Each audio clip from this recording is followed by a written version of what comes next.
मेरे प्रिय विद्यार्थियों, पिछले दिनों हम लोगों ने समायोजन के अर्थ एवं परिभाषा के बारे में अध्ययन किया था। आज हम लोग समायोजन की प्रक्रिया अर्थात प्रोसेस ऑफ एडजस्टमेंट के विषय में अध्ययन करेंगे। जैसा कि हम सभी लोग जानते हैं कि प्रत्येक व्यक्ति की अपनी आवश्यकताएं होती हैं।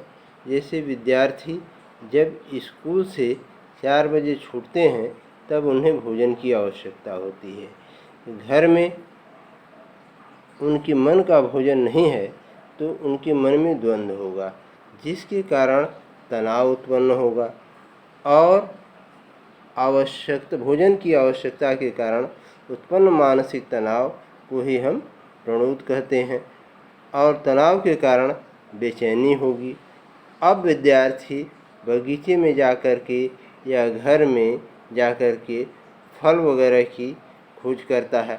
वहाँ पर वह आम, अमरूद या कोई फल प्राप्त कर लेता है तो उसे खा करके उसकी बेचैनी को दूर करने का प्रयास करता है, जिससे उसे बेचैनी से मुक्ति मिल जाती है और वह अपने आप को समायोजित कर लेता है। इसी प्रकार के समायोजन की प्रक्रिया हमारे जीवन की अन्य क्षेत्रों में भी चलती रहती है, जिससे कि हम मुक्ति पाने का प्रयास करते हैं।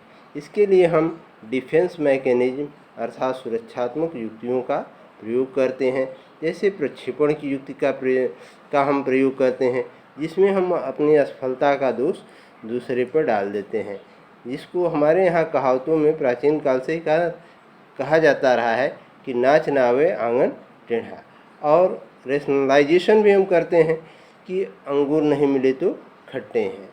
तो इस तरह से इसका प्रयोग विद्यार्थी भी करते हैं।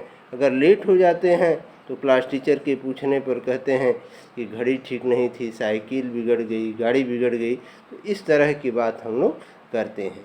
यहाँ अगर हम देखें तो व्यक्ति की जो आवश्यकताएं होती हैं, हर व्यक्ति की अपनी आवश्यकताएं होती हैं, नीड्स ऑफ पर्सन, और उन आवश्यकताओं की पूर्ति के लिए द्वंद्व उत्पन्न होता है और द्वंद्व के कारण तनाव होता है, टेंशन होगा।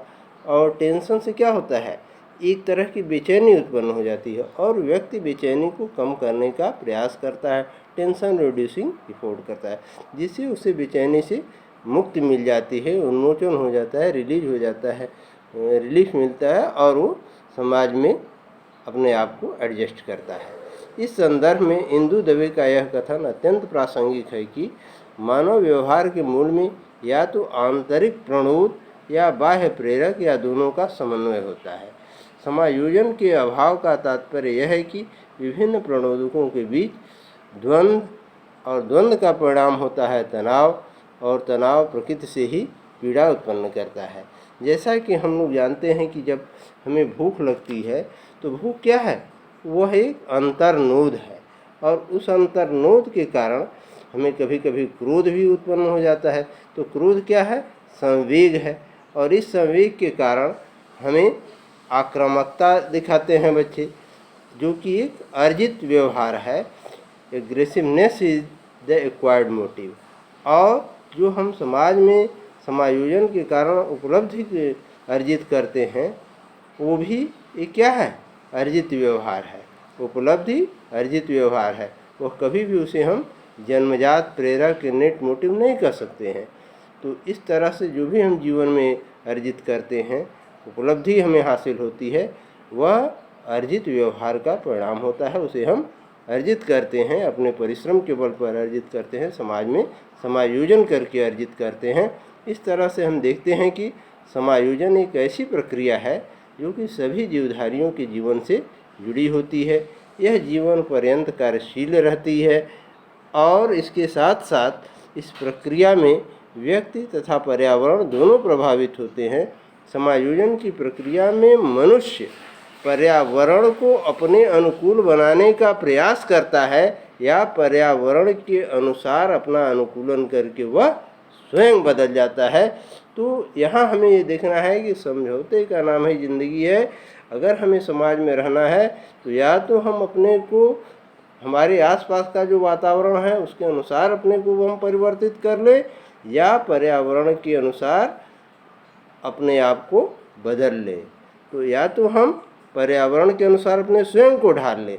जैसे कि जाड़े के दिन में जाड़े के दिन में अगर हमें गर्मी का आभास लेना होता है, ज़्यादा ठंडक पड़ती है, तो हम कोट पहन लेते हैं, ऊनी वस्त्र पहन लेते हैं, तो पर्यावरण के अनुसार अपने को ढालने का प्रयास करते हैं।